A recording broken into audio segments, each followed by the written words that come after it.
Bueno, ¿ahí me escuchan bien? Sí, ok. Primero que todo, buenas tardes. Muchas gracias. Ante todo, quiero agradecerles primero a la universidad, a Arturo, a José Ugaz por invitarme, a Arturo y a los compañeros y compañeras de la universidad por facilitar toda la organización, la coordinación necesaria para que pudiéramos estar hoy acá con personas a quienes admiro muchísimo. Hemos estado con Edgar Gutiérrez, quien habló en la ponencia anterior, trabajando en Guatemala desde hace ya varios años, con José Ugaz, pues también. Entonces es para mí de verdad un muy grato placer estar hoy con ustedes. Y por supuesto a todos ustedes, muchísimas gracias por venir, por estar aquí sentados, interesados en aprender, interesados en discutir sobre un tema que afortunadamente está captando cada vez más la atención de todos y todas quienes estamos interesados en hacer de nuestras sociedades algo mejor, de mejorar nuestras sociedades. Lamentablemente, en algunas regiones del mundo, la corrupción ha tendido a volverse, lo decíamos desde los años 90, sistémica o endémica. Como vamos a ver en los siguientes minutos, ha tendido a volverse un sistema transnacional muy estable, muy resiliente. Y esos sistemas han tendido a retrasar mucho y a obstaculizar el desarrollo de nuestras sociedades. En algunos casos aún tendemos a interpretar la corrupción como un tema de sobornos, como un tema de pérdida de dinero, pero como vamos a ver, en algunos momentos y en algunas condiciones, la corrupción se convierte en el catalizador, en el articulador de muchas formas de crimen, que sobre todo tienen efectos sobre los seres humanos, tienen efectos directos sobre nosotros. No solamente porque se puede, en aras de pagar un soborno, ahorrar dinero en una obra pública y se puede caer un puente, se puede caer un edificio, se puede caer una escuela y matar seres humanos, sino sobre todo porque en el largo plazo destruye algo que muchas veces no consideramos tan importante, y son las instituciones. Son las instituciones que en últimas son la única carta que como sociedad tenemos para garantizar nuestros derechos. Entonces es muy importante que en una región como donde estamos ahora, como en el sur de Perú, que estamos aquí en Arequipa, es muy importante, muy grato que haya tantas personas interesadas por entender de qué estamos hablando cuando hablamos de corrupción. Y lo que voy a intentar hacer en los próximos minutos es contarles algunas experiencias de investigación que hemos desarrollado primero para que nos vayamos un poco más asustados, espero, acerca de los efectos reales de la corrupción, pero sobre todo para que nos vayamos entendiendo la magnitud, la complejidad y la dimensión del desafío que tenemos enfrente nuestro como sociedad. Como algunos de ustedes ya saben, yo dirijo un grupo de investigación que se llama Fundación Vortex. En esa medida somos una entidad sin ánimo de lucro y llevamos ya aproximadamente una década, porque hace poco estuve haciendo cuentas acerca de cuándo fue que, por ejemplo, trabajamos con Edgar y con José Ugaz, y eso debió haber sido como en el año 2008 aproximadamente en Guatemala.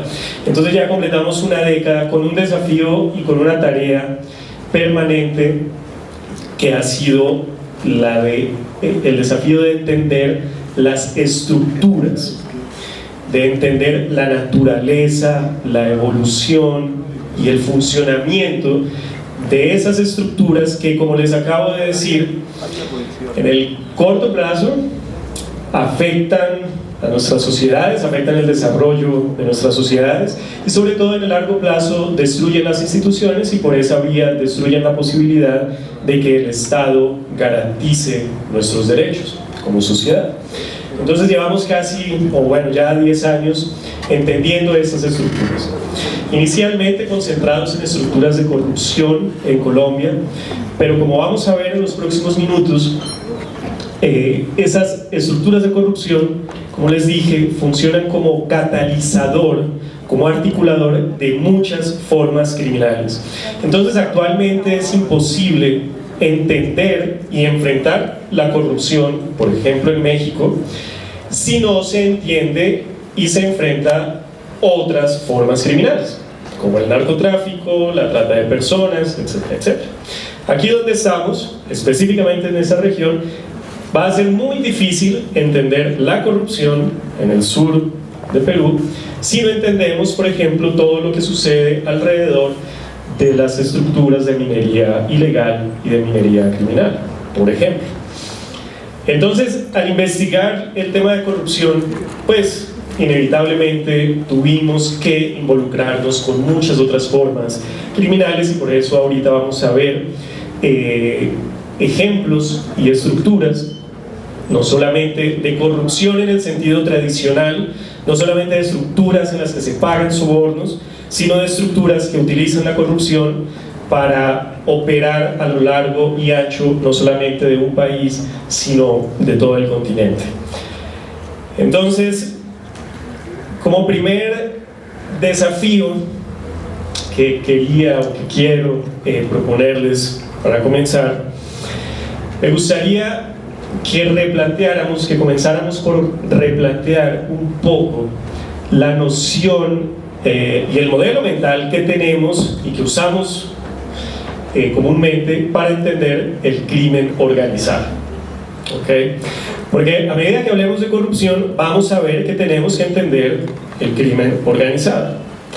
Edgar Gutiérrez, por ejemplo, de manera muy acertada en la anterior ponencia les hablaba acerca de cómo en Guatemala los aparatos clandestinos, los SIACs, habían logrado ya no solamente infiltrar, sino cooptar y poner prácticamente al servicio de sus intereses el Estado.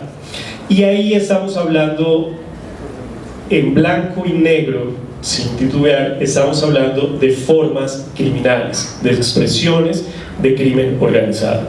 Entonces lo primero es que cuando hablamos de corrupción, aunque estamos hablando de líderes políticos, de agentes que en la sociedad usualmente identificamos como los grandes doctores, como los grandes empresarios, como los grandes y respetables licenciados, a pesar de eso estamos hablando de formas de crimen, de estructuras criminales. La corrupción, como ustedes ya lo saben, se refiere a formas criminales.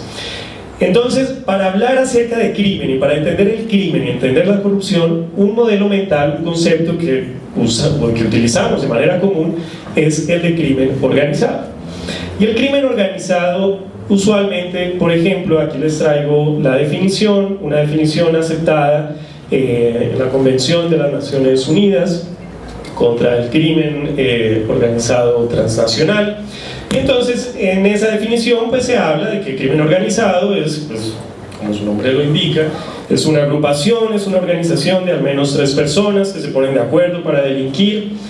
Y si ahora yo los invito a que pensemos mentalmente cómo es que tendemos a representar o cómo tendemos a imaginar y a concebir ese crimen organizado, pues muy seguramente lo que se les va a venir a la mente es algo de este tipo.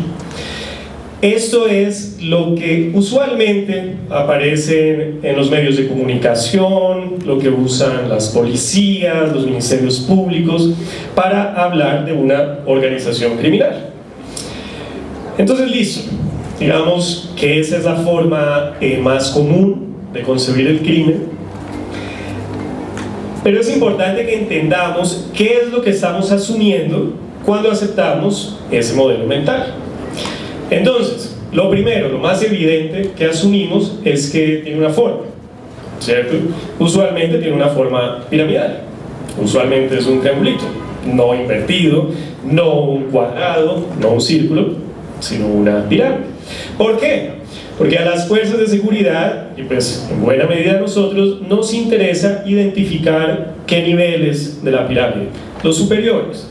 Tendemos a asumir pues, que en los niveles superiores están los agentes más importantes, que es lo que llamamos algunas veces o los capos, o el líder de la organización criminal, etc. Y asumimos pues, que ese líder tiene un poder de decisión. Y sobre todo, ¿qué es lo que asumimos? Que si ese líder, ubicado en la parte superior de la estructura, se remueve, ¿qué pasa? Nos gusta asumir o pensar que la estructura se desarticula. Algunas veces la policía habla, o las fiscalías dicen que se desmanteló, por ejemplo, una organización criminal, entonces logró capturar al cabecilla. Y eso está bien que lo asumamos, pero como vamos a ver ahora, tiene unos problemas, y de hecho tiene unos problemas bastantes graves, que asumamos eso de manera acrítica, sin ponerlo un poco en duda. Entonces lo primero es la forma, tiene una forma piramidal. Como tiene una forma piramidal, entonces eso implica que tiene unas jerarquías, ¿cierto? Unas jerarquías relativamente rígidas, unos niveles claros. Entonces uno como que tiene la idea que si la cúspide, la parte superior se mueve, pues entonces muy posiblemente alguien que está en el segundo nivel va a pasar a ser el nuevo cabecilla. Pero pues digamos, uno como que asume que no es tan volátil como para que alguien que está en el último nivel pase inmediatamente al primero. Se asume que tiene unas jerarquías relativamente organizadas. Y hay otra característica que casi siempre omitimos cuando estamos pensando en las organizaciones criminales, y es el hecho de que cuando miramos, por ejemplo, una organización criminal de narcotráfico, pues los que aparecen ahí tienden a ser narcotraficantes, únicamente los narcotraficantes. Si es una estructura dedicada al tráfico humano, pues entonces aparecen quienes se dedican al tráfico humano. Pero yo comienzo entonces a preguntarles, para que problematicemos eso, si ustedes no creen que algunas veces, para que una organización criminal exista, opere y sea exitosa, si a veces necesita, por ejemplo, información proveniente de las autoridades, o si a veces necesita, por ejemplo, dinero, recursos financieros, si a veces necesita lavar dinero, si a veces necesita, por ejemplo, favores de políticos.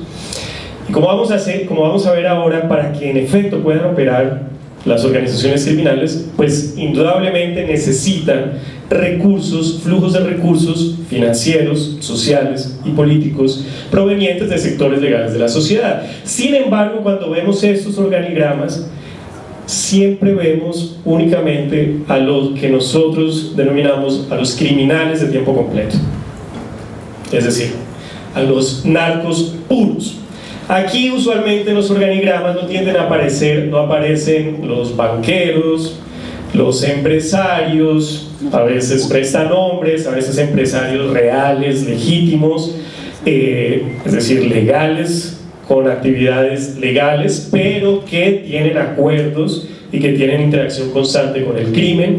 No aparecen alcaldes, no aparecen presidentes, por ejemplo, que como ya sabemos, lamentablemente sí terminan involucrados con estas estructuras. Entonces, digamos que tenemos que comenzar a poner entre paréntesis este modelo mental, a problematizar esta forma de entender el crimen. Sobre todo porque tenemos que progresivamente tenemos que movernos hacia formas de entender el crimen que nos permitan entender esas interacciones con otros sectores de la sociedad que indudablemente están articulados con el crimen, sobre todo, y ahí entra a jugar la corrupción, que están articulados a través de la corrupción, pero que usualmente no aparecen en esos organigramas de las organizaciones criminales. Entonces necesitamos pensar formas de entender el crimen para que podamos entender, por ejemplo, los flujos de dinero. Una organización criminal siempre, de manera invariable, va a necesitar lavar el dinero resultado de su actividad. Es decir, una organización criminal, sin importar la actividad a la que se dedique, nunca se dedica a delinquir con el único propósito de guardar en canecas el dinero, sino que siempre quieren utilizar el dinero. Pero para utilizarlo necesitan blanquear, necesitan legitimar, necesitan legalizar. Y para eso, entonces, como vamos a ver, por ejemplo, se crean empresas ficticias y se crean varias capas de empresas ficticias, o se crean contratos con entidades, pero contratos ficticios, únicamente con el objetivo de mover el dinero, de pasar de un lado al otro el dinero, de manera que ese dinero sea imposible de rastrear por las autoridades, por ejemplo, las unidades de inteligencia financiera, y en últimas pueda ser usado. Entonces necesitamos una manera de entender cómo esos recursos ilícitos se mueven a través del sistema financiero legal, por ejemplo.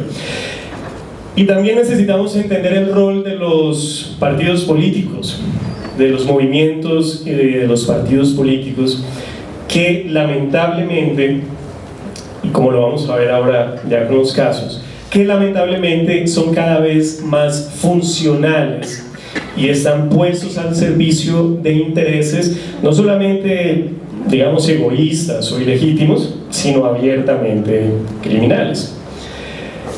Y también tenemos otro sector que es importante entender, que son empresarios, no solamente empresarios legales reales, sino empresarios de fachada, empresariado de fachada, con empresas de papel, que, como les decía, por ejemplo, se establecen a lo largo y ancho del mundo con el único propósito de facilitar el lavado de dinero.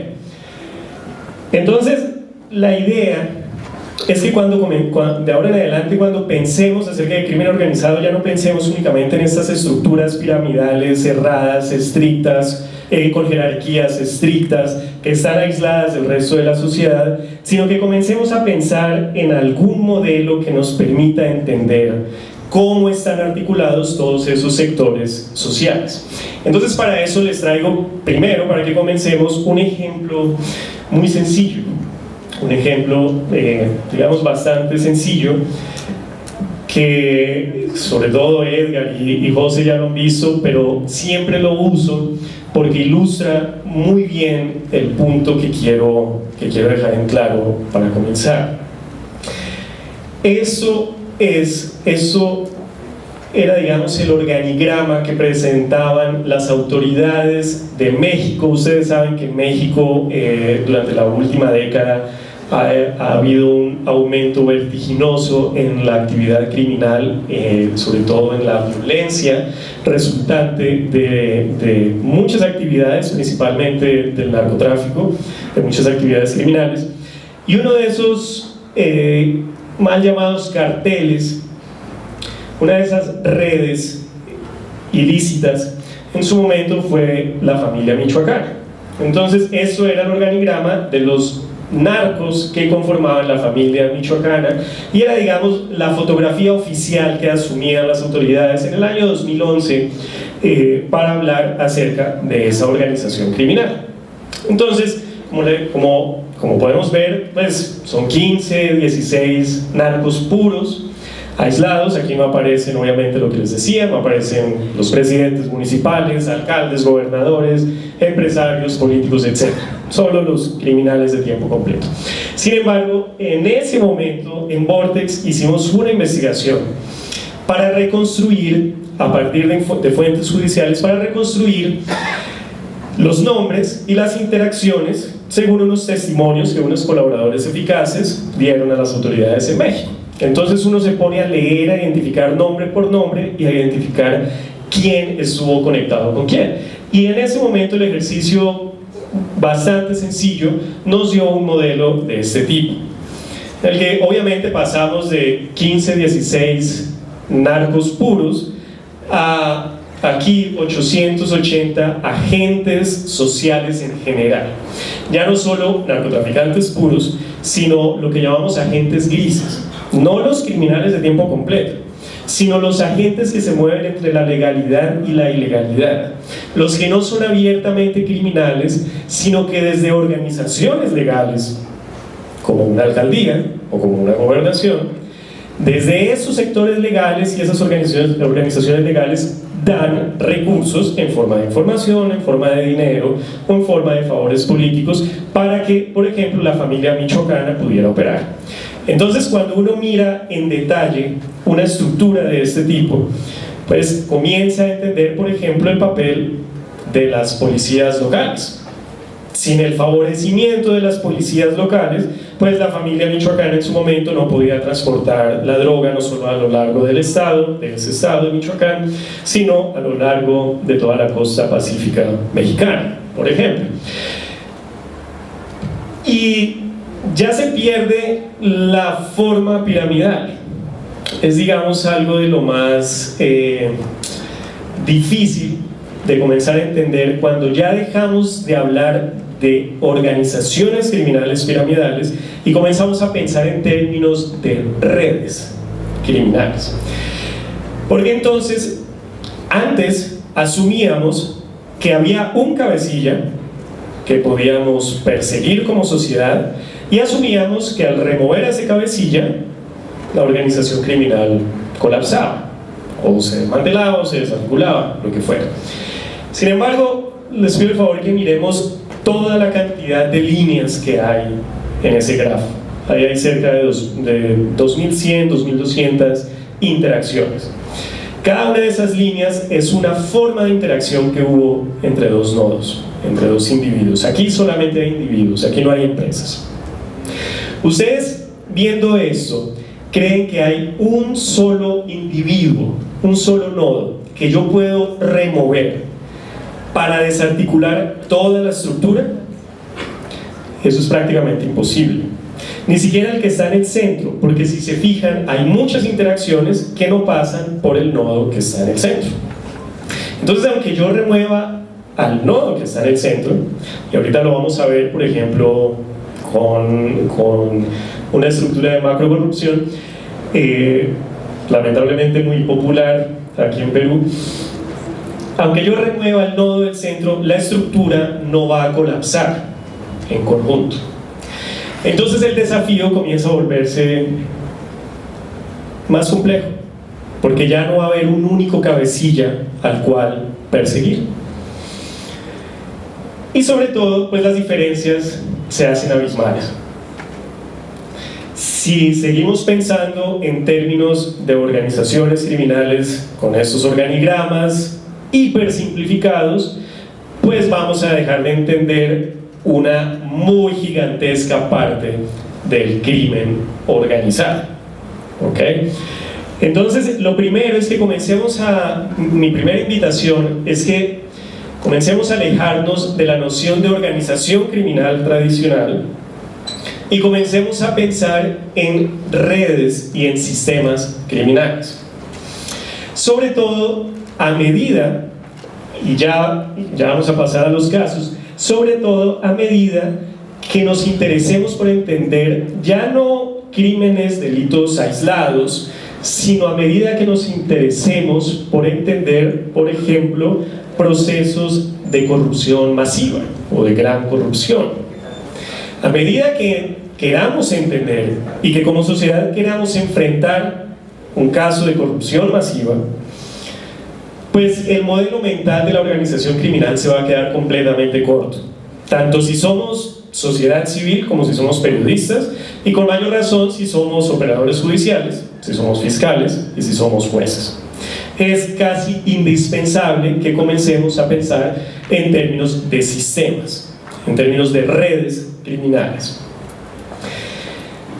Porque a medida que hablemos ya no de delitos aislados, sino de procesos de corrupción masiva, sino de procesos de gran corrupción, y se llaman procesos ¿por qué? Porque en efecto, para que se desarrollen requieren un marco de tiempo, requieren un lapso bastante extenso, algo como lo que ya ustedes conocen como lavallato, en Perú, tanto en Brasil como en Perú, como prácticamente en toda América Latina. No es un caso de corrupción que sucede por un soborno que se pagó una vez, sino que es un proceso, es un sistema que se establece gracias a cientos o miles de sobornos. ¿Okay? Entonces, en realidad, lo que tenemos son muchos casos de corrupción conectados, interrelacionados entre sí, que conllevan a la formación de lo que luego vamos a conocer como una red de corrupción, o incluso como una red de gran corrupción o macrocorrupción. Entonces, en el modelo ya no de organización criminal, sino de red criminal, pues la diferencia es que vamos a utilizar ya no unas jerarquías estrictas, sino que vamos a intentar entender la estructura del grupo criminal sin presuponer cómo es. Cuando hablamos de organizaciones criminales, suponemos que el grupo criminal tiene una estructura casi idéntica a las organizaciones legales, que tiene un jefe, que tiene unas jerarquías, y puede que en algunos casos sí, pero no siempre tiene que ser ese el caso. Entonces el ejercicio consiste en comenzar a identificar nodos, individuos o empresas, representarlos a esos individuos y empresas e identificar las interacciones, las formas de relación, de relacionarse de esos nodos. Y cuando ese ejercicio se aplica sin presupuestos adicionales, pues entonces uno comienza a entender que, por ejemplo, los tipos de agentes no siempre son únicamente los criminales de tiempo completo, sino que obviamente también hay funcionarios públicos, y hay funcionarios públicos de varios niveles o de varias ramas, hay empresarios, etcétera, etcétera. Y lo mismo con las formas de interacción. No todas las formas de interacción que conforman una red criminal van a ser necesariamente delitos tipificados en los códigos penales, porque un lazo de amistad, por ejemplo, o un vínculo familiar no es un delito y puede ser muy útil para articular una estructura o una red criminal. Entonces tenemos que comenzar a preguntarnos por esas formas de interacción que no son necesariamente ilegales, que no son necesariamente tipificadas en nuestros códigos penales, pero que sí son útiles y que permiten la articulación de los sistemas y de las redes criminales. Y en esa medida vamos a poder identificar a nodos, a agentes que son importantes, ya no entendiéndolos como el cabecilla que yo como sociedad puedo remover para desarticular toda la estructura, sino entendiéndolos como nodos que tienen unos papeles muy importantes, unos roles muy importantes en esa articulación. Y ahora vamos a ver qué tipos qué tipo de relevancia puede tener. Entonces, miremos muy rápidamente dos tipos de liderazgo que un nodo puede tener. Uno es lo que en este análisis de redes denominamos como hub, se denomina como hub, que es el agente más conectado, el que más se conecta y más interactúa en una estructura. Pero como bien sabemos, muchas veces hay agentes que, sin ser los más conectados, tienen un par de conexiones muy estratégicas que le permiten facilitar los flujos de recursos, por ejemplo, entre los sectores legales y los sectores ilegales de la sociedad. Imagínense a alguien, a un empresario, por ejemplo, que es un amigo cercano del presidente y que a la vez es amigo cercano de un narcotraficante muy importante. Ese empresario, sin ser parte de la jerarquía criminal de los narcotraficantes y sin ser parte de la presidencia, por ejemplo, va a ser muy importante porque él es el que va a poder facilitar, él es el que va a facilitar el flujo de información entre dos sectores, entre un sector legal y un sector estrictamente ilegal. Esos nodos, que también son muy importantes, pueden pasar desapercibidos la mayor parte del tiempo, porque no son los más conectados, sino que son los que tienen las conexiones más estratégicas para articular las estructuras. Entonces miremos rápidamente unos casos. Ya después de la invitación a pensar en términos no de organización criminal, sino en términos de sistema criminal, de red criminal. Entonces, por ejemplo, aquí tenemos una macro red y ahora vamos a ver cuál es la diferencia cualitativa y cuantitativa que hace que hablemos de macro red. Esta ya no es una red criminal normal, porque aquí estamos hablando de 3.000 y algo de nodos, de individuos articulados, y esta es una red, una macro red, que si bien puede ser interpretada como de corrupción, y ahorita vamos a ver por qué, tuvo en Colombia en su momento unos efectos muy claros en términos de victimización masiva.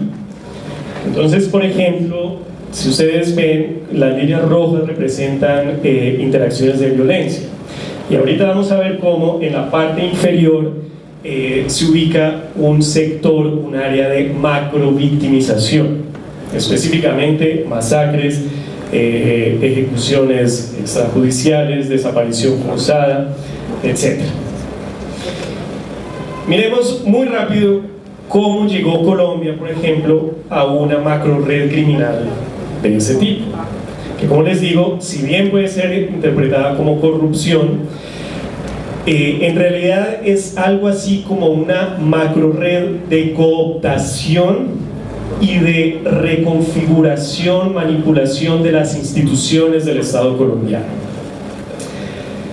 Para entender eso, para entender cómo se llega a eso, los invito a que leamos rápidamente, puede ser el primer párrafo de ese documento que les traigo acá.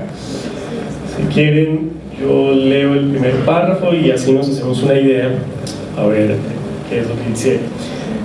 Dice: Conciudadanos, como enuncia nuestro preámbulo, del pueblo de Colombia, invocando la protección de Dios y con el fin de fortalecer la unidad de la nación y asegurar a sus integrantes la vida, la convivencia, el trabajo, la justicia, la igualdad, el conocimiento, la libertad y la paz. Todo suena muy bien, ¿cierto? Hoy nos confiere la irrenunciable tarea de refundar nuestra patria, de firmar un nuevo contrato social. Y todo sigue en esos términos. Los siguientes párrafos siguen en esos términos. Si quieren, miremos el segundo rápidamente. Todos los aquí presentes hoy asumiremos el compromiso de garantizar los fines del Estado, defender la independencia nacional, mantener la integridad territorial y asegurar la convivencia pacífica y la vigencia de un orden justo. ¿Eso a qué les suena? Yo la primera vez que lo vi pensé pues como en un acuerdo, como en una especie de acuerdo de estos que se firman en las cumbres, por ejemplo, o en una convención, y pues con un objetivo muy claro y loable. Pues en principio suena bastante loable, bastante benéfico. Entonces ahora voy a mover el documento y los invito a que se fijen en los firmantes del documento para que miremos quiénes lo firman. Entonces, los preámbulos muy claros. Entonces aparece Estado Mayor de las AUC. Las AUC son las Autodefensas Unidas de Colombia, un grupo narco paramilitar, estrictamente criminal. Y junto al Estado Mayor de las Autodefensas Unidas de Colombia aparecen como firmantes, ahí vimos, representantes a la Cámara, alcaldes, gobernadores, hay unos empresarios, etcétera, etcétera. Entonces, ¿qué tenemos acá? tenemos a unos sectores estrictamente criminales, abiertamente reconocidos como organización criminal por el gobierno de Estados Unidos, por ejemplo, en su momento, ya desaparecieron teóricamente porque se desmovilizaron. Tenemos a un grupo abiertamente criminal estableciendo un acuerdo con funcionarios públicos y con empresarios. ¿Para qué? Si se acuerdan de lo que decía en el primer párrafo. Nada más y nada menos para refundar nuestra patria, es decir, para refundar al Estado colombiano. Nada más y nada menos que eso. Por supuesto, el documento confidencial y secreto se conoció luego de muchos años de que se había firmado. Ya en retrospectiva, reconstruyendo esta historia de corrupción, entre comillas, en Colombia, lo que vimos es que inmediatamente después de la firma de este documento, que se conoció y se conoce como el Pacto de Ralito, porque se firmó en un municipio, en el municipio de Santa Fe de Ralito, entre las Autodefensas Unidas de Colombia y muchos funcionarios públicos y líderes políticos, inmediatamente después comenzó un proyecto político en el que las Autodefensas Unidas de Colombia no solamente apoyaban a candidatos específicos, sino que se encargaban, por ejemplo, de asesinar a candidatos que no estaban de acuerdo con sus programas, con sus intereses. De hecho, se llegó al punto de que comandantes de las Autodefensas Unidas de Colombia autorizaban programas de gobierno. Entonces, revisaban todos los programas de gobierno de, por ejemplo, unos alcaldes que se iban a presentar para elecciones, y el comandante decidía quién iba a ser el alcalde, según si el alcalde obviamente se acercaba y firmaba un pacto de este tipo. Y más interesante aún, en el año 2002, luego se supo que en el año 2002 se instaló una nueva legislatura. Llegaba un nuevo gobierno a Colombia, el gobierno de Álvaro Uribe Vélez, y se instalaba inmediatamente después una legislatura, un nuevo Congreso de la República de Colombia. Luego se supo que casi el 40% del Congreso había firmado, no solamente establecido acuerdos de palabras, sino firmado documentos de este tipo con las Autodefensas Unidas de Colombia. Y esto se supo después de los 4 años de legislatura. Entonces, mi invitación por ahora es que nos imaginemos el tipo de leyes que se aprobaron durante ese periodo, cuando prácticamente toda la bancada de gobierno y casi la mitad del Congreso tenía compromisos con las Autodefensas Unidas de Colombia. Imaginemos cuáles son los tipos de leyes que se aprobaron durante 4 años en el Estado colombiano. Pero lamentablemente la historia, ahí podemos volver a ver a los gobernadores, a los diputados, etcétera, etcétera. Lamentablemente la historia no fue tan sofisticada y política y honorable como se veía en el documento. Aquí entonces tenemos una especie de organigrama de lo que en su momento fue esa estructura de cooptación. Entonces, pues obviamente tenemos a congresistas, a comandantes de las autodefensas, etcétera, etcétera. Sino que esos acuerdos, como les decía, muy rápidamente se tradujeron en términos de procesos de victimización masiva. Entonces, cuando cogimos toda la información disponible de investigaciones judiciales, elaboramos las bases de datos para identificar nombres de personas, para identificar interacciones. Aquí tampoco aparecían empresas, ahora vamos a ver los grafos realmente grandes en los que aparecen empresas. Pues se pone uno en la tarea de categorizar, de clasificar, de consolidar las bases de datos, luego de buscar las formas ideales para entender esa estructura en términos visuales. Y pues bueno, ahí aplicando algoritmos de graficación, técnicas de redes, se llega a esto que nos ilustra en muy buena medida las dinámicas más interesantes y por supuesto perversas de este proceso de macrocorrupción que sucedió en Colombia. Entonces, por ejemplo, como les decía, aquí con las líneas rojas tenemos representadas las interacciones de violencia. Entonces, en el sector, en la región inferior del grafo, pues tenemos unos procesos de violencia sistémica gravísimos. Con las líneas verdes representamos las interacciones de carácter estrictamente político, sin violencia, y con las líneas azules representamos las interacciones de carácter financiero.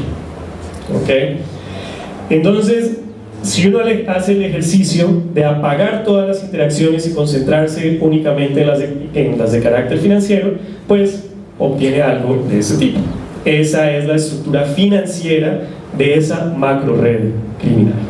Si hacemos el mismo ejercicio con el sector político, tenemos eso, una subestructura muy grande que sostuvo y sustentó este proceso de corrupción, este proceso de cooptación.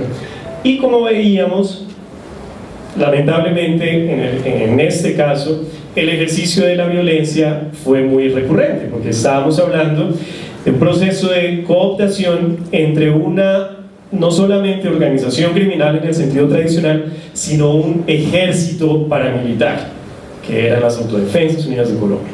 No eran unos narcos en sentido tradicional, sino era un ejército paramilitar, con muy buen entrenamiento, con una capacidad de fuego muy elaborada, muy sofisticada, con muy buenos recursos porque estaban financiados por empresarios, etcétera, etcétera. Y eso lleva a que el proceso de corrupción, el proceso de cooptación entre todos estos sectores sociales se traduzca, en el caso colombiano, en casos, en procesos, en situaciones de victimización masiva. Entonces, si nos fijamos, todos los nodos que son receptores de una flecha roja, en este caso, pues son víctimas de algún tipo de ejercicio de violencia. Entonces aquí tenemos estas subredes tan rojas, se refieren específicamente a masacres, como les decía. Aquí, en efecto, esta fue una masacre. Y si nos concentramos únicamente en ver el proceso de macro victimización, ustedes escuchen que ya hablo de macro y de macro y macro, no es solamente para dar la idea de que es muy grande, sino que en efecto, por ejemplo, la Fiscalía de Colombia en su momento, para poder diferenciar un proceso de victimización tan masivo en sus investigaciones, para diferenciarlo de las investigaciones tradicionales de ejercicio de violencia, pues adoptó el término de macrovictimización, porque en efecto, si miramos un grafo de este tipo, por ejemplo, vemos que hay sectores muy verdes en este gráfico. Parece que estuviera como coloreado con verde, pero en realidad lo que estamos viendo ahí son miles y miles de interacciones de color verde. Cada nodo periférico es una víctima, en el caso verde, de desplazamiento forzado. ¿Y eso a qué condujo? Por ejemplo, condujo a que en Colombia se llegara, cuando se comenzaron a hacer los conteos y los registros, se identificaron hace ya unos 7 u 8 años, se identificaron cerca de 4.55 millones de desplazados internos en Colombia, teniendo en cuenta una población de aproximadamente 40 millones. Eso llevó a que, por ejemplo, Colombia se convirtiera en el segundo país, no de la región, no de América Latina, sino del país, de todo el mundo, se convirtiera en el segundo país con la mayor cantidad de desplazados internos, ¿okay? Como resultado de este proceso. Entonces, tenemos procesos de macrovictimización. Este gráfico lo conoce Edgar muy bien, porque es un grafo de una estructura de corrupción de Guatemala, y la traje para que no pensemos que solamente los casos de macro corrupción con cientos y miles de individuos involucrados son los graves en términos institucionales, sino que a veces una red muy sencilla en términos de la cantidad de agentes involucrados puede tener unos efectos también institucionales muy graves. Entonces, por ejemplo, aquí en Guatemala tenemos a un presidente, a un narcotraficante y al director de un banco semiestatal. Investigando este caso precisamente fue el motivo por el que nos conocimos con Edgar y con José hace ya casi 10 años. Porque basaron esos tres nodos, esos tres individuos, la decisión del presidente, la decisión de un narcotraficante y la decisión de un director de un banco semiestatal nombrado obviamente por el presidente, pasó la intervención de esos tres nodos para configurar un proceso de lavado de dinero masivo que utilizaba no solo el sistema financiero del banco, sino las bóvedas de ese banco semiestatal, y que condujo, por ejemplo, a la extradición del ahora expresidente Portillo a Estados Unidos en el año 2013. Obviamente Portillo pagó su pena. ¿Hace cuánto regresó Edgar? Unos 3, 4 años. Él ya regresó de Estados Unidos. Pero entonces el punto es el efecto institucional. Es decir, cuando queda la evidencia por sentencia, no por chismes, no porque la gente comenta, sino porque una corte de Estados Unidos demuestra que el papel de la presidencia de la República de un país fue indispensable para configurar un proceso de lavado de dinero procedente del narcotráfico. Cuando eso sucede, ¿qué pasa con la legitimidad de esa institución? ¿Qué pasa con la legitimidad de la presidencia de la República? Algunas veces son jueces. ¿Qué pasa entonces con la legitimidad, con la confianza que la sociedad puede tener en esa institución? Entonces los daños estructurales al funcionamiento de la sociedad son altísimos. Y como les digo, traje esta para contrastarla con la macro red que estábamos viendo de Colombia, para mostrar que muchas veces unos pocos nodos con unas muy pocas interacciones pueden causar daños en nuestras instituciones muy graves y de muy largo plazo, sobre todo. Entonces ahora, ya para finalizar, miremos algo más, lamentablemente, más cercano a nuestra realidad presente.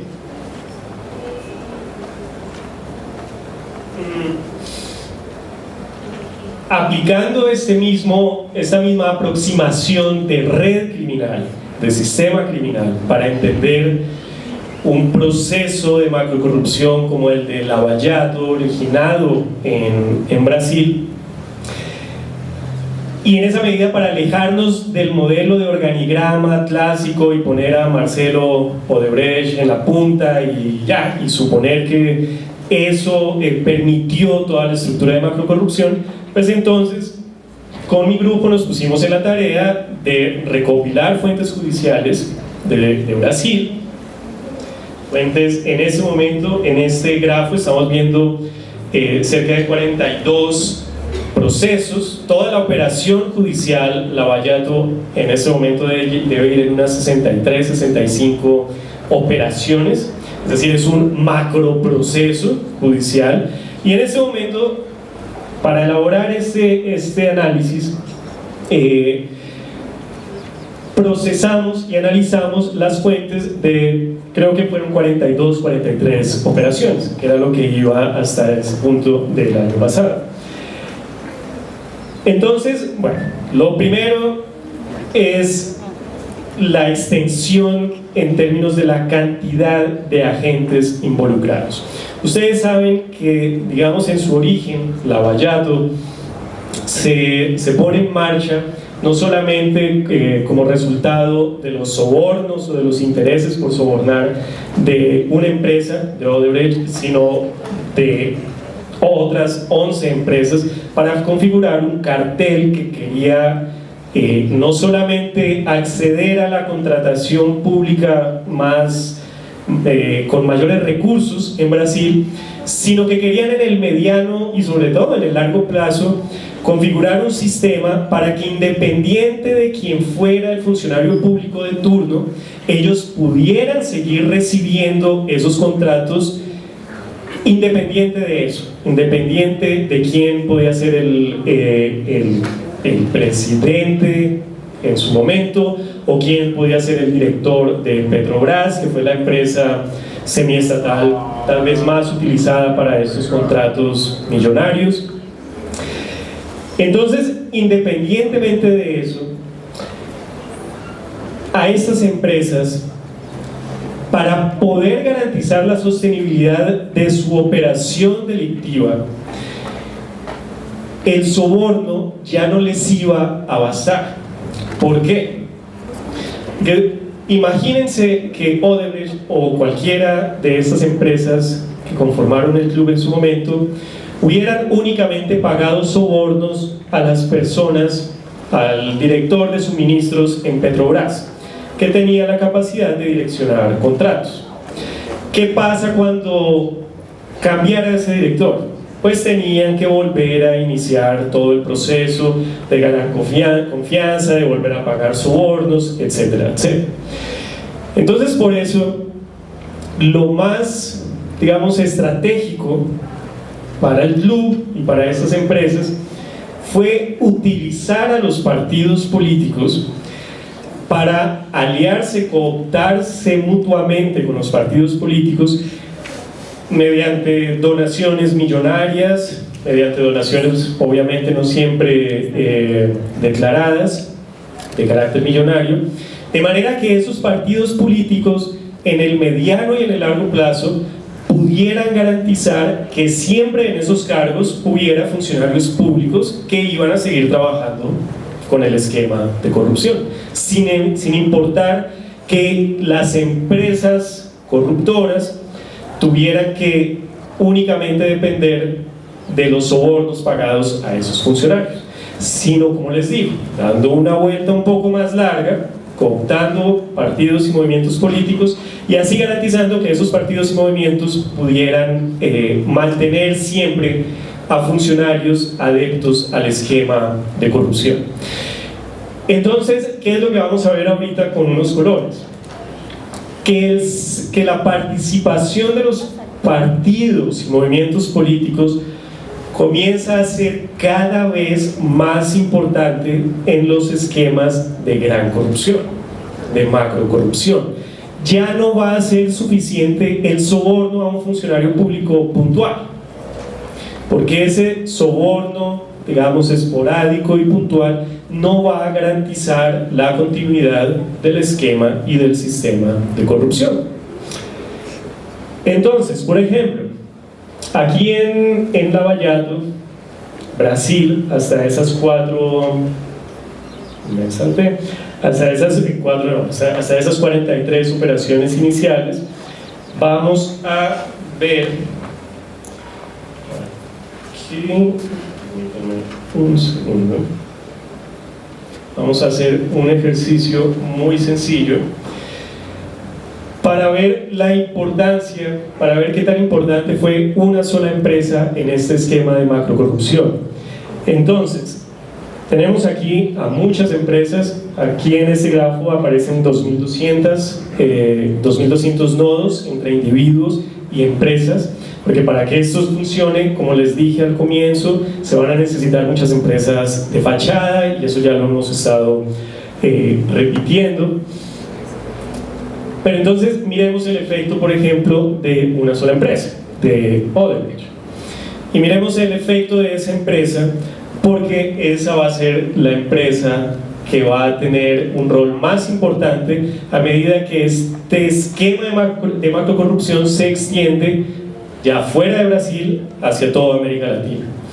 Entonces allá estamos viendo con un color más oscuro al nodo específico de la constructora Odebrecht, y aquí estamos resaltando con un color también más oscuro a las interacciones que conforman el sistema inmediatamente cercano a la constructora. Y vamos a ver qué pasa en todo Lavallato si uno hiciera el ejercicio de poder remover a todo el efecto corruptor de esa empresa. Si se fijan, el núcleo de toda la estructura se mueve con la subestructura de Odebrecht.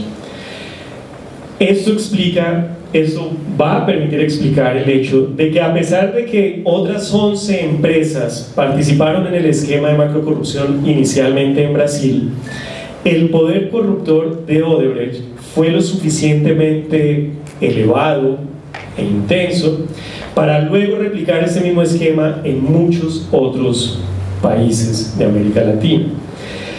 Y sobre todo miremos el papel de los partidos y movimientos políticos. Miremos acá.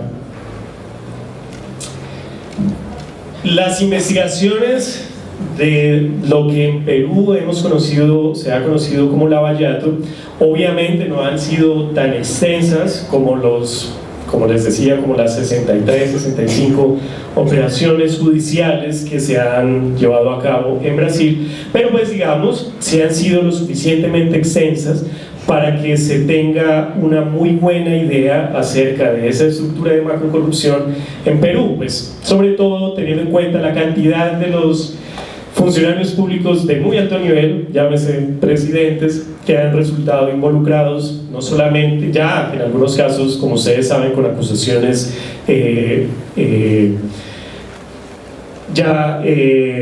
iniciadas.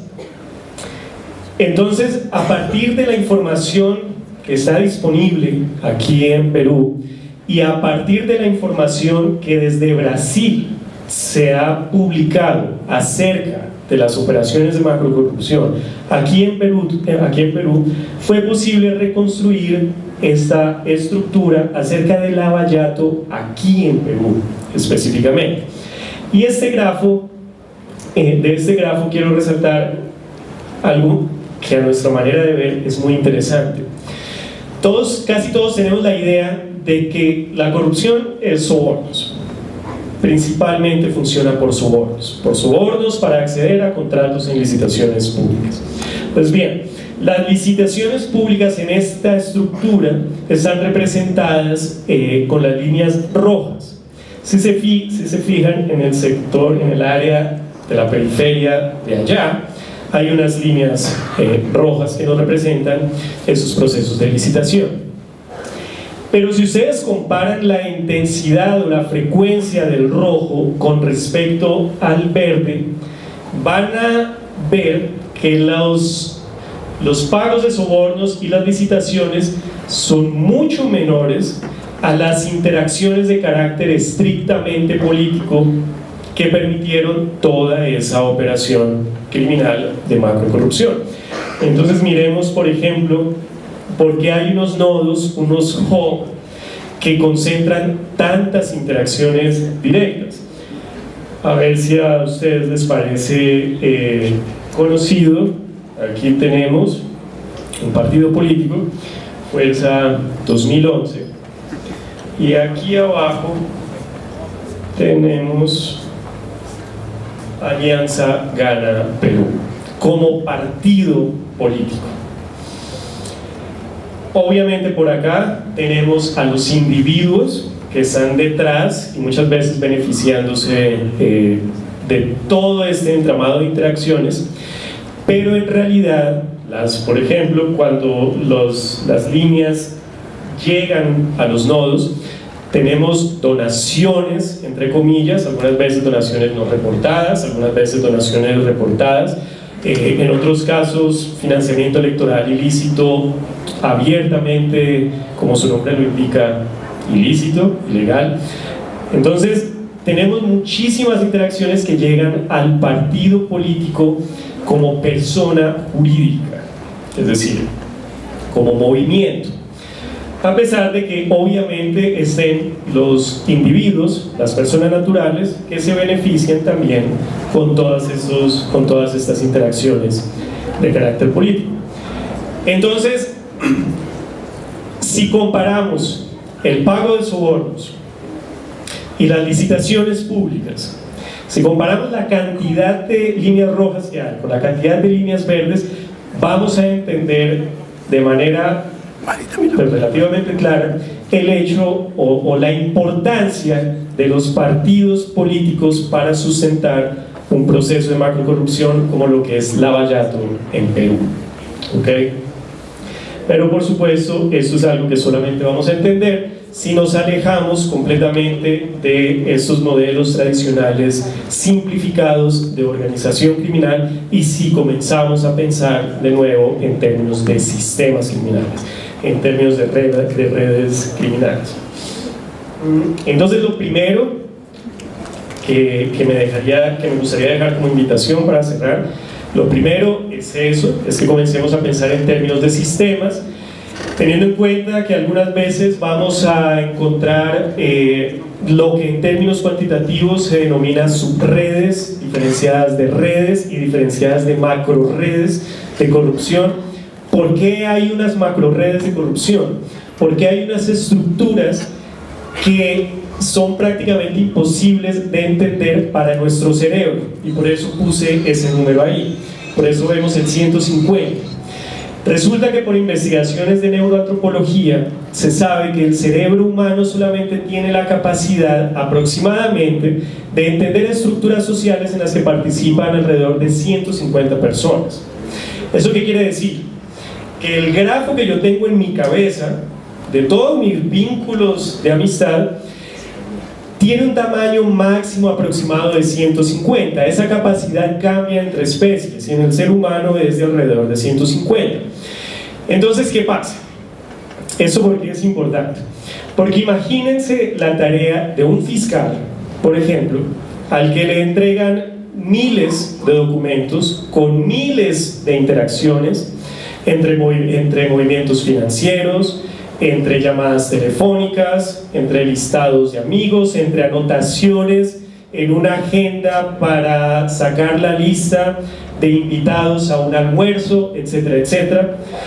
Y a ese fiscal, o en el mejor de los casos, grupito de fiscal, a ese fiscal se le exige que entienda esa estructura que muchas veces, como vimos ahorita en el caso de Lavallato en Brasil, puede ser de cerca de 2.000 personas, y no se le da ninguna herramienta ni tecnológica ni metodológica adicional distinta a su capacidad de análisis.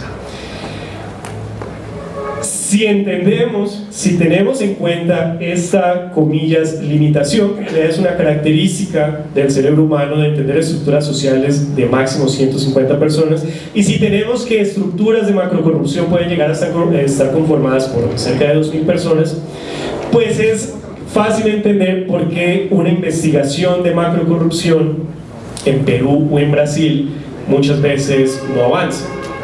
¿Eso a qué nos debe conducir? No a asumir que la tarea de los fiscales y de los jueces, luego, es una tarea imposible de cumplir, sino a que como sociedad necesitamos unas herramientas conceptuales, metodológicas e incluso tecnológicas que nos permitan entender esas estructuras, porque muchas veces el cerebro humano por sí solo no da para eso. Entonces, por eso, el número, ese 150 se llama número de Dunbar, porque Robin Dunbar fue uno de los primeros antropólogos en hacer estas investigaciones de neuroantropología comparada.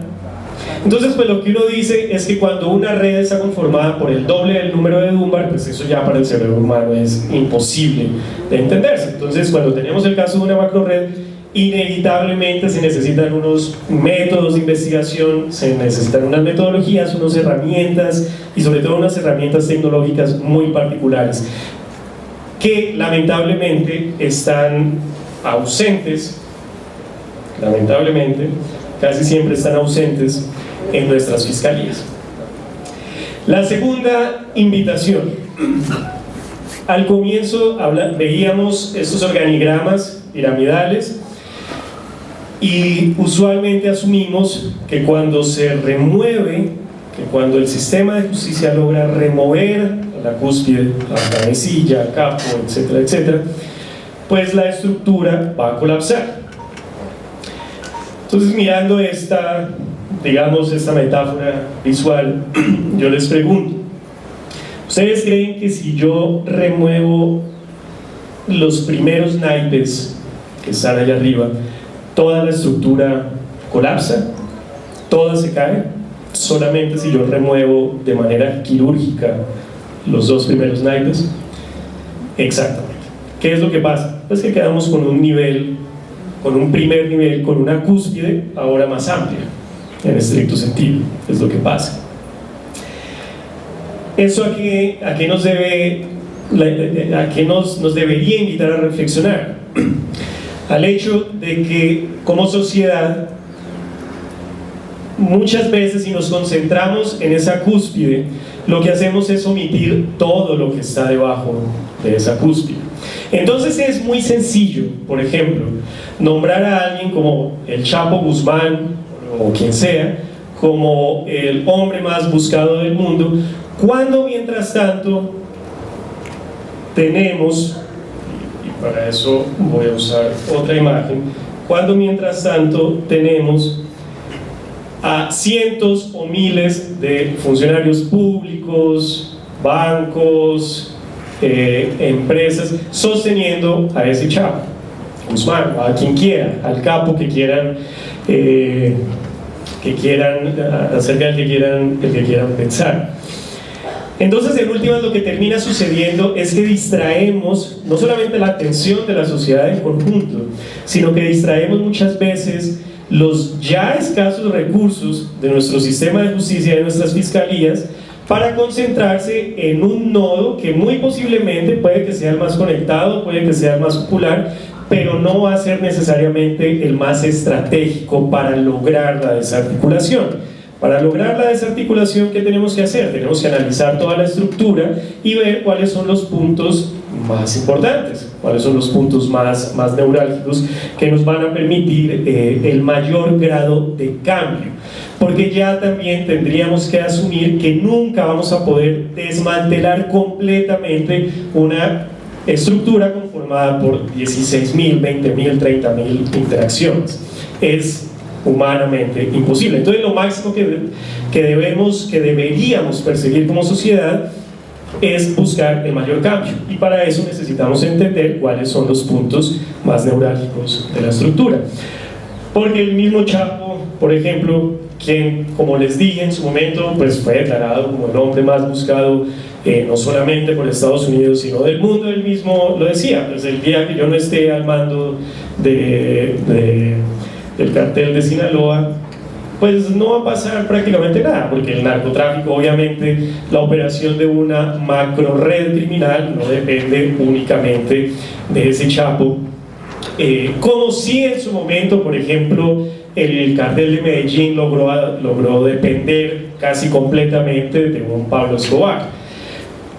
Pero eso fue algo muy diferente, fueron épocas muy diferentes, fueron estructuras muy diferentes a las que debemos entender actualmente.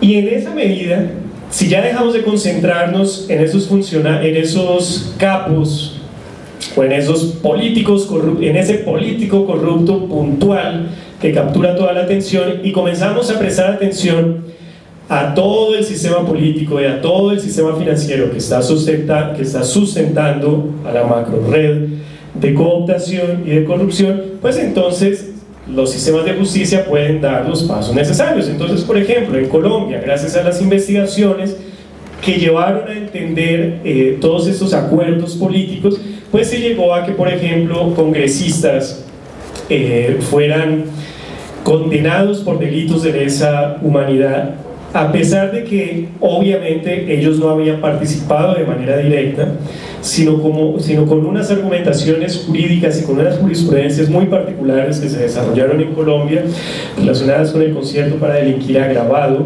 Se llamó la atención acerca de que cuando un funcionario público interviene en un acuerdo, llámese de corrupción o de cooptación, y ese acuerdo de alguna manera lleva a victimización humana masiva, a un delito de lesa humanidad, pues entonces se le puede condenar por esos delitos. En Guatemala, pues Edgar de manera muy clara explicó hoy cómo, prestando atención ya no solamente a las cabecillas, sino por ejemplo con un caso que, como muy bien lo reconstruyó Edgar, se denominó en su momento, la CICIG denominó en su momento cooptación del Estado. El sistema de justicia dejó de prestar atención únicamente a esa cúspide y comenzó a prestar la atención necesaria y la persecución penal necesaria sobre los sectores políticos y sobre los sectores empresariales que estaban sosteniendo a esos digamos cabecillas. Y pues en esa medida es que se llegó a Guatemala a condenar, pues como muy bien lo dijo Edgar, no a condenar, sino a llevar a la cárcel, aunque Roxana sí ya tiene condena, ¿cierto? Por la purificación del lago Amatitlán fue. Okay. Un caso de corrupción en el que ella supuestamente pagó por una fórmula mágica para purificar, una agüita para purificar uno de los lagos más contaminados de Guatemala, lo cual pues obviamente nunca pasó. Por eso sí ya se llevó a condena, y como dijo Edgar también de manera muy acertada, Otto Pérez Molina ya completó 3 años, yo creo. Aún no tiene condena, pero pues eso en muy buena medida es el resultado de que, como les dije, nuestros sistemas de justicia la mayoría de las veces no están ni capacitados ni adaptados para abordar esa persecución penal. Entonces yo recuerdo que en algunos, creo que no recuerdo si fue para la línea o para cooptación, ni siquiera estaba el espacio para sentar a todos los abogados de todos los involucrados en esa estructura. Ni qué decir con respecto a los plazos que en nuestros códigos procesales contemplan la persecución penal, un proceso a individuos y no a estructuras de esta complejidad. Entonces, entre otras cosas, los procedimientos penales y los códigos penales muchas veces son insuficientes para lograr esta persecución, y eso sumado pues a los retrasos con amparos y con recursos pues llevan a una dilatación exagerada. Y pues bueno, también se ha llegado a condenas en Brasil, condenas de muy alto nivel en el marco de estas investigaciones, que afortunadamente, por ejemplo, en Brasil se han abordado también de manera macro. Entonces, como les decía, Lava Jato en Brasil no es una operación judicial, no fue un caso, sino ya ha acumulado cerca de 63 o 65 operaciones. Entonces, el caso de persecución penal Lava Jato es en realidad un macrocaso, también gigantesco. Pero pues eso, como les decía, ha requerido unos protocolos de investigación y de persecución muy particulares. Bueno, sobre eso ya también habló Edgar con respecto al financiamiento electoral ilícito, que aparece cada vez de manera más recurrente y casi de manera invariable en México, Colombia, Guatemala, Perú, Brasil, como la puerta de entrada al establecimiento de la macrocorrupción y de la cooptación. Cerremos entonces. Aquí yo planteaba esta pregunta: ¿cuál modelo mental me permite entender más características del sistema? Entonces, básicamente la metáfora era de este tipo. ¿Sí? La metáfora era de este tipo. Vamos a seguir pensando la macrocorrupción a partir de estas formas de pensamiento hipersimplificadas, o de estas formas de pensamiento más complejas, de estos modelos mentales. Entonces esto básicamente sería como intentar hacer observaciones astronómicas con telescopios del siglo XVIII o con telescopios como con los que se cuenta actualmente, que permiten observar los confines del universo. Solamente en esa medida vamos a poder entender la magnitud, no solamente en términos de cantidad de agentes involucrados, sino en términos de los alcances a nivel global. Entonces quiero dejarlos para eso con este grafo.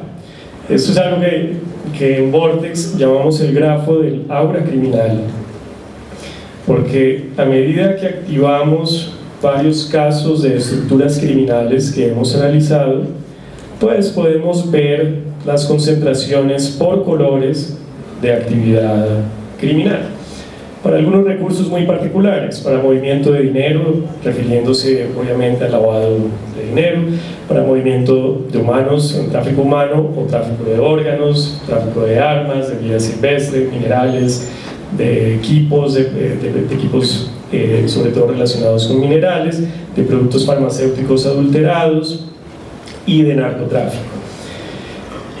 Como en los minutos anteriores hablamos puntual y específicamente de corrupción y de lavallato, entonces vamos a apagar, a desactivar todas las estructuras y nos vamos a quedar únicamente con lavallato Brasil, que era el mismo grafo que vimos hace unos minutos, pero aquí lo estamos viendo en términos transnacionales, en términos del movimiento de dinero.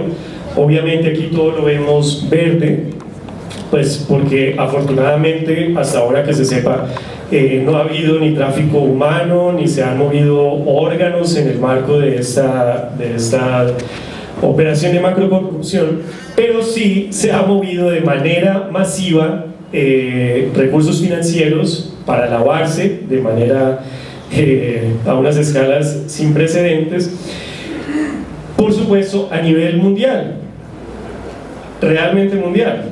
Entonces, obviamente aquí tenemos Brasil como hub de estos flujos, pero si hacemos el ejercicio vamos a ver que esto no es algo que afecta, que por ejemplo el lavado de dinero relacionados con procesos de macrocorrupción no es algo que afecta únicamente a sistemas financieros de países con dificultades de regulación financiera, sino que por ejemplo tenemos aquí a varios países europeos, obviamente,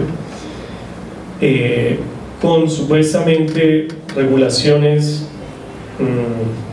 estrictas, como Alemania, el Reino Unido.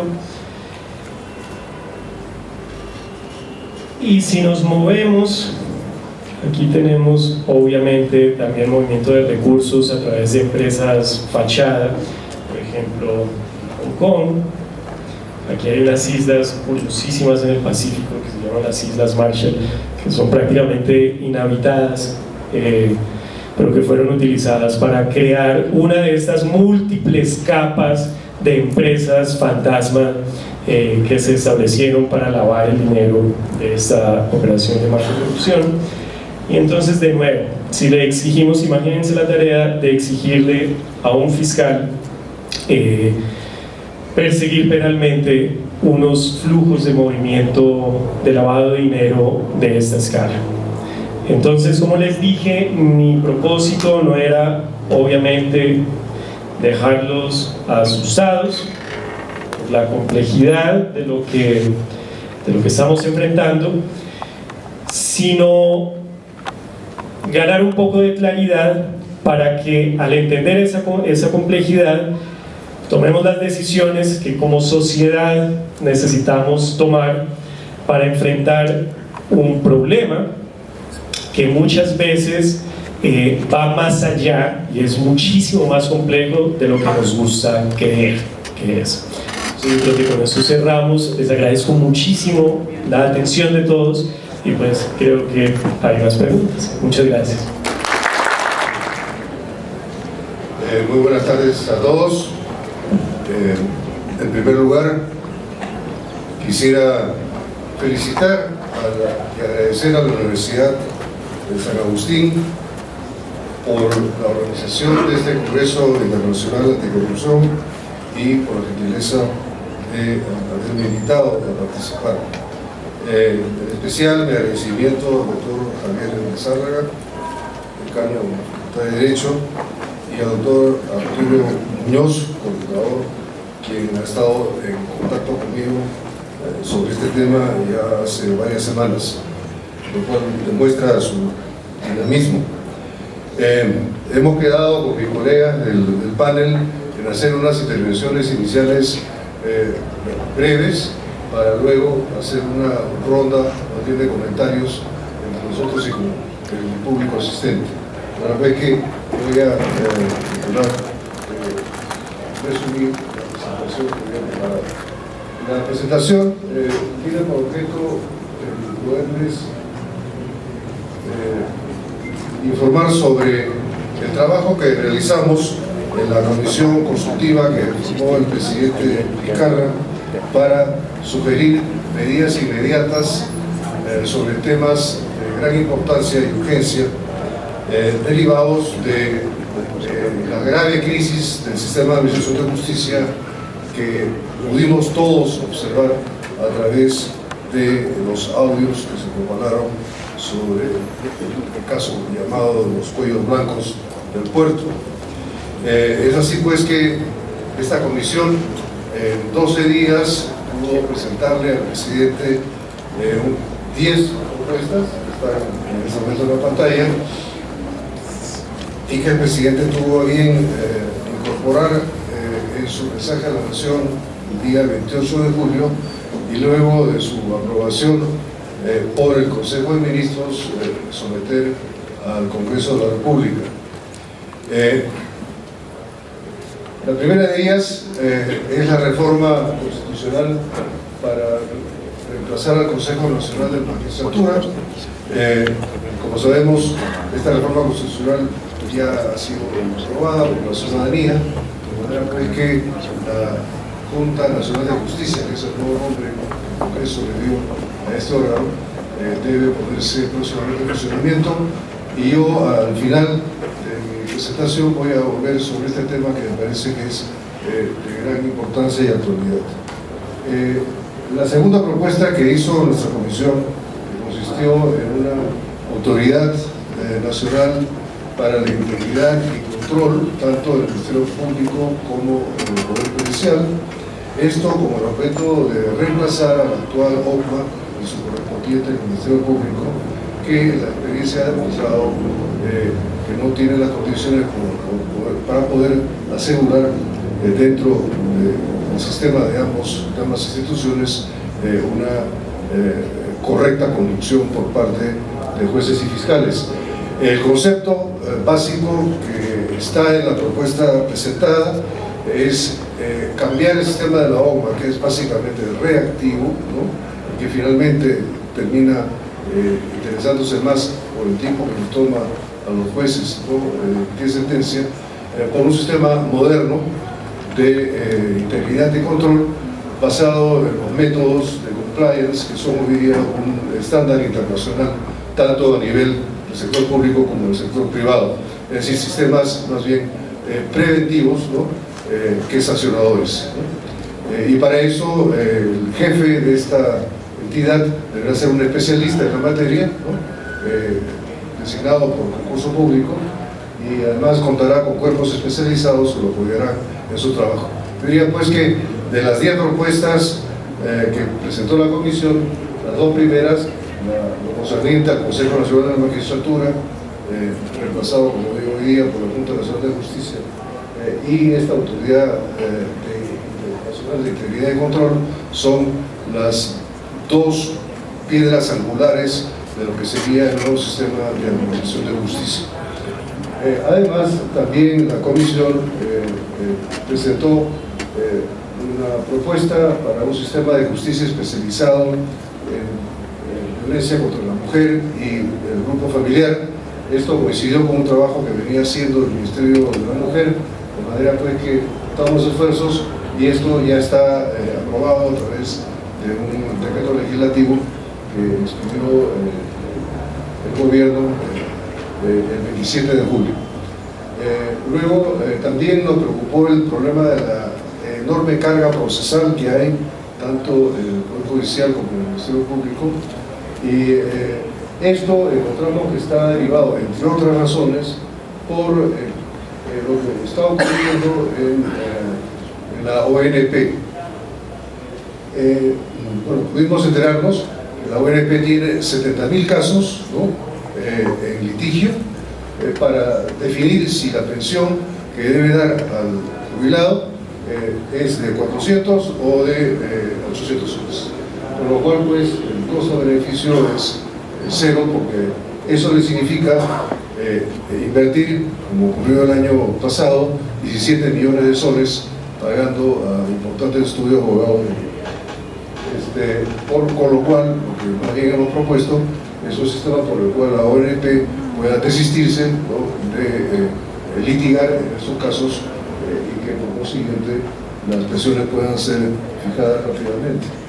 También encontramos otro caso de carga procesal importante en los procesos contenciosos administrativos, porque la ley indica que estos procesos deben ser resueltos por el juez competente, pero también indica que se podrá hacer una consulta al Ministerio Público. Encontramos que esto se traducía en 3.000 consultas anuales que daban lugar a 2 fiscalías supremas para informes que no tienen valor vinculante. Es decir, el juez a cargo del proceso administrativo puede simplemente tirarlos a la basura y no pasa nada. Con lo cual, lo que hemos propuesto es un proyecto de ley por el cual se enmienda la ley orgánica del Ministerio Público para eliminar la intervención del Ministerio Público en procesos contenciosos administrativos y por consiguiente suprimir las 2 fiscalías supremas que existen en su parte.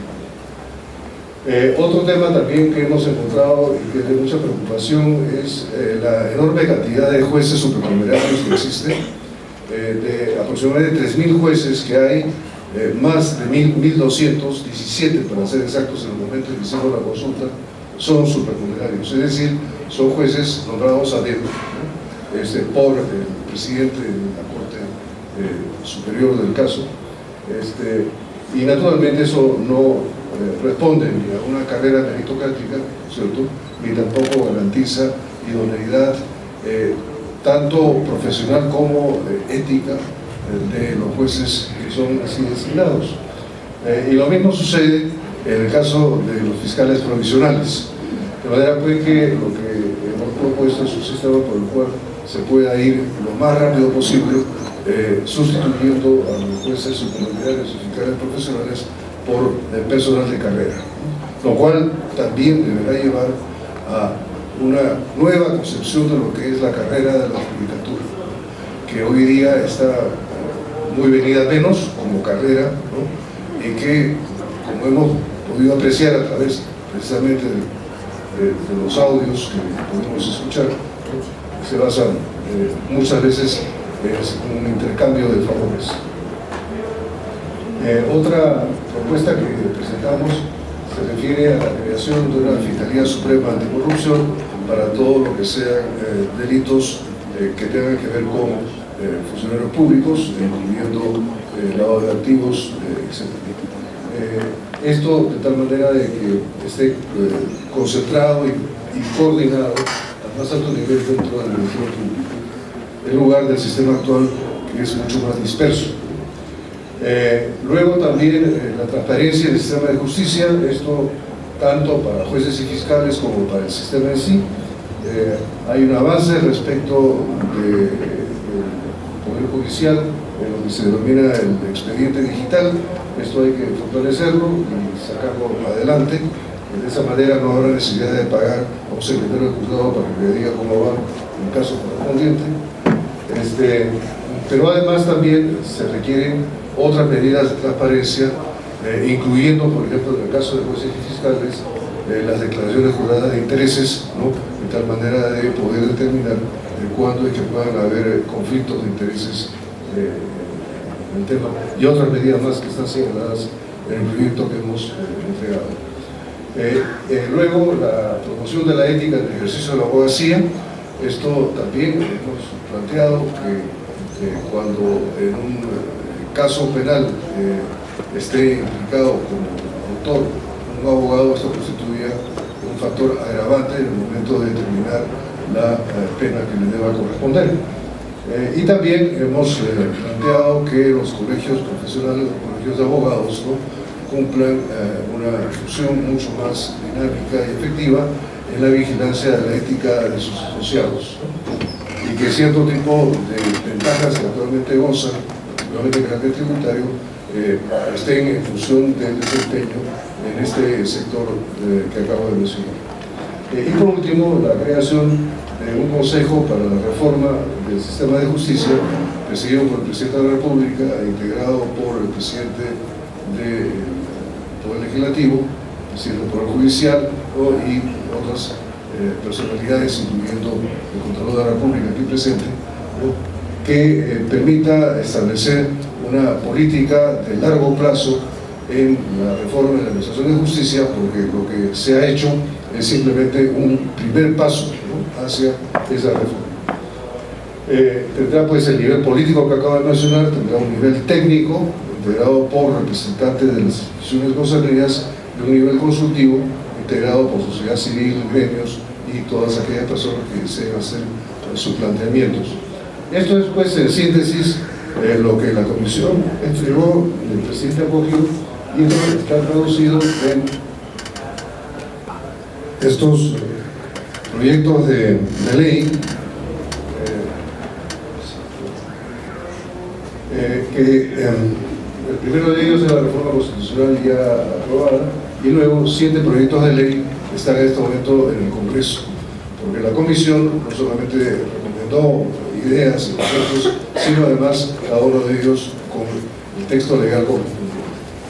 Esperamos pues que el Congreso pueda aprobar esto con la celeridad que se requiere para que realmente arranque el proceso de reforma del sistema de justicia. Ahora, volviendo al tema de la Junta Nacional de Justicia, que ha sido ya aprobada en el referéndum realizado el 9 de diciembre, lo que es indispensable para poder ponerla en funciones es la aprobación por el Congreso de la ley orgánica de esta nueva institución, y esto debe hacerse con prontitud, y fue por eso que nosotros pedimos desde la sociedad civil que el Congreso pudiera, sea extender sus funciones de la presente legislatura o el presidente convocar una legislatura extraordinaria para considerar este caso. Bueno, como conocemos, el presidente del Congreso ha extendido la presente legislatura hasta el 31 de enero, con lo cual el Congreso podrá aprobar, esperamos, esta ley orgánica de la Junta Nacional de Justicia. Ahora bien, aprobada la ley y ya el proyecto de ley ha sido elaborado por el Ministerio de Justicia, el presidente tuvo la amabilidad de pedir a nuestra comisión, que sigue viviendo a pesar de que en realidad ya debería haber concluido funciones, pidió que echáramos una mirada, de manera pues que tan pronto el Jurado Nacional de Elecciones proclame los resultados del referéndum, el presidente va a enviar al Congreso el proyecto de ley orgánica para que pueda ser considerado. Ahora bien, una vez aprobado el proyecto de ley orgánica, para poder constituir la Junta Nacional de Justicia, se requerirá, en primer lugar, que se constituya la comisión especial que deberá seleccionar los nuevos integrantes de este organismo a través de un concurso público, ¿no?, con absoluta transparencia y vigilancia ciudadana. Para ello será necesario que las universidades públicas con más de 50 años de antigüedad y las universidades privadas del mismo modo elijan a sus representantes, que fue un añadido que hizo el Congreso a lo que originalmente habíamos propuesto, que fueran los jefes de las instituciones de rango constitucional, comenzando por el presidente del Poder Judicial, el defensor del pueblo, etc. Eso estará previsto en el reglamento, pero ese concurso habrá que hacerlo. Una vez realizado ese concurso entre las universidades que he mencionado, recién se podrá constituir la comisión especial. A partir de entonces podrá designar al secretario ejecutivo. Nosotros habíamos propuesto de que quien se encargara del concurso en sí fuera a servir, ¿no?, que tienen conocimiento y especialidad en el tema, pero el Congreso opinó de manera diferente, dijo que debía crearse para cada proceso una secretaría ad hoc, manera pues que esta comisión especial, una vez constituida, deberá nombrar al secretario técnico, quien a su vez deberá instalar una secretaría, ¿no?, para el tiempo que dure el proceso, y entonces podrá convocarse al concurso al cual se deberán presentar postulantes que reúnan los exigentes requisitos que están establecidos tanto en la reforma constitucional aprobada como ampliados en el reglamento de la ley orgánica que se ha propuesto. Esto debería llevar a que, si el Congreso, asumamos, aprueba la ley orgánica de la Junta Nacional de Justicia durante el mes de enero, el concurso podría llevarse a cabo durante el mes de febrero y, Dios mediante, en el mes de marzo podría quedar constituida la nueva Junta Nacional de Justicia. Constituida esta Junta, ¿no?, tendrá tareas muy importantes que realizar y muy delicadas. No solamente tendrá que tener que asumir, ¿no?, el cúmulo de casos que se han ido acumulando durante estos meses, donde no ha estado funcionando el Consejo de la Magistratura porque sus miembros fueron vacados por el Congreso, como todos conocemos. Sabemos que hay un número muy grande de casos disciplinarios que están acumulados, ¿no?, pero también hay necesidad de hacer nombramientos, ¿no?, de jueces y fiscales, o sea que esa es una tarea que deberá abocar, pero la más delicada y urgente será el poner en práctica la disposición especial que se ha dado para que en un plazo de 1 año y medio pueda revisar las decisiones tomadas por el anterior Consejo Nacional de la Magistratura. Por lo que hemos podido conocer, aproximadamente 2.000 nombramientos han sido hechos por el antiguo Consejo de la Magistratura, de manera pues que se pueden imaginar la carga de trabajo que tendrá esta nueva Junta Nacional de Justicia para revisar aquellos casos que sean, como dice la norma aprobada, manifiestamente ilegales, ¿no? Ahí estamos proponiendo, en el proyecto de ley orgánica, un sistema que pueda agilizar la consideración de esto, estimulando la denuncia, ¿no? Es decir, que a través de una serie de facilidades, incluyendo el anonimato, los miembros de la Junta Nacional de Justicia puedan recibir, ¿no?, denuncias sobre ciertos nombramientos ilegales hechos por el anterior Consejo Nacional de Magistratura, y de esa manera poder agilizar su trabajo. Pero al mismo tiempo es necesario darles a los miembros de la nueva Junta Nacional de Justicia una serie de garantías legales, porque es de prever que aquellos que sean, ¿no?, de alguna manera afectados por esta medida, removidos de sus cargos, puedan entonces iniciar acciones legales contra los miembros de la Junta, de manera que también eso sea previsto. Como ustedes verán, este es un sistema bastante complejo, ¿no?, que va a requerir una gran cantidad de trabajo y aparte, digamos, del apoyo que el gobierno deberá dar, ¿no?, lo que va a requerir es sin duda una gran vigilancia ciudadana, una participación y una colaboración. De manera pues que quisiera terminar estas breves palabras, ¿no?, haciendo una invocación para que desde la sociedad civil, ¿no?, de todos, organizaciones de la sociedad civil, universidades, en fin, podamos coordinarnos para apoyar este proceso que va a ser difícil de instalación de la nueva Junta Nacional de Justicia, pero al mismo tiempo del trabajo que va a tener que realizar, especialmente aquel que acabo de mencionar, que es revisar los más de 2.000 nombramientos hechos por el antiguo Consejo Nacional de Magistratura. Muchas gracias.